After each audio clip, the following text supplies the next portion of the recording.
மக்களே, இன்று நாம் அனைவரும் சேர்ந்து திருக்குறள் பாகம் 519 குறளை ஆழமாக புரிந்து கொள்வோம். இது பொருட்பால் என்ற பகுதியின் அரசியல் என்னும் இயலின் தெரிந்து வினையாடல் அதிகாரத்தின் 9வது குறள். வினைக்கண் வினையுடையான் கேண்மை வேறாக நினைப்பானை நீங்கும் திரு. இந்த குறள் சொல்லும் பொருள், ஒருவன் செயல் திறமையால் நிரம்பி மனதின் கேண்மையை தவிர்த்து சிந்தனையில் பிழை இல்லாமல் வெற்றி பெறுவான்.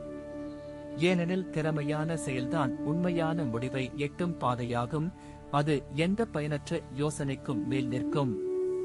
சிலர் திட்டம் மட்டும் உருவாக்கி செயல்பாட்டை மட்டும் பின்தள்ளுவார்கள். ஆனால் செயல் வலிமை இல்லாமல் அந்த யோசனை வெறுமையானது. திருவள்ளுவர் இதை வலியுறுத்துகிறார். திறன், ஞானம், யோசனை ஆகியவை சமநிலையாக இணைந்தால் மட்டுமே சிறந்த ஆட்சியாளர் உருவாகலாம்.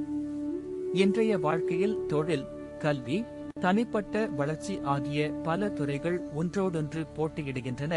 செயல்பாடு இல்லாமல் சிந்தனை மட்டும் பயனற்றதாக மாறும். வினைக்கண் வினையுடையான் கேண்மை வேறாக நினைப்பானை நீங்கும் திரு.